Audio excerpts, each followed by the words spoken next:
De 53, velho.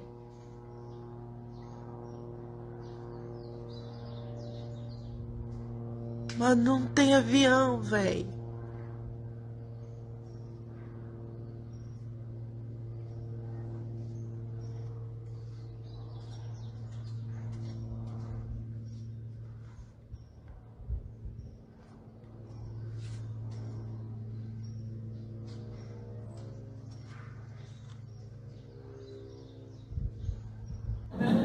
Dessa filmagem é um barulho no céu.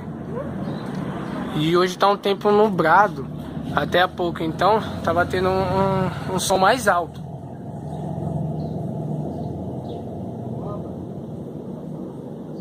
Não sei se vai dar pra escutar, que agora já tá abaixando o som.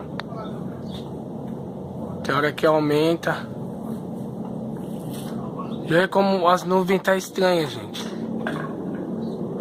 Tá aumentando o barulho.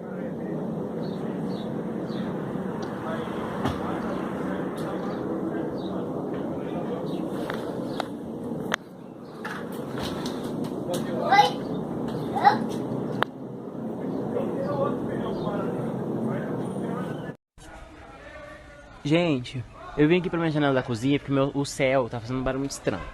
Tipo, tô olhando, mas ali só tem a lua, pra lá não tem nada. Aí eu olho pra lá, ai meu Deus! Tipo, não é nem relâmpago, mano. Cara, olha isso, velho. É só naquela nuvem, velho. Olha. Tipo, tava com um barulho de avião passando. Olhei e tem avião nenhum. Família, eu sei que um dos assuntos mais falados no Twitter tem sido barulho de à noite, mas ó, se liga. Tem um bagulho piscante ali, tem um bagulho piscante ali, e tem outro bagulho piscante ali, e tipo, eles estão meio que em círculo. Tem outro ainda aqui mais pra cima. É que eu não consigo mirar não dá pra ver direito com a câmera. Mas enfim, mano, tá, ó, se liga. Eu usei aquele aplicativo que eu tinha falado pra vocês, Skyview Lite, e não são planetas. Se alguém estiver vendo de algum lugar, pode colocar, pode conferir que não é um planeta, mano, porque mostra certinho o aplicativo.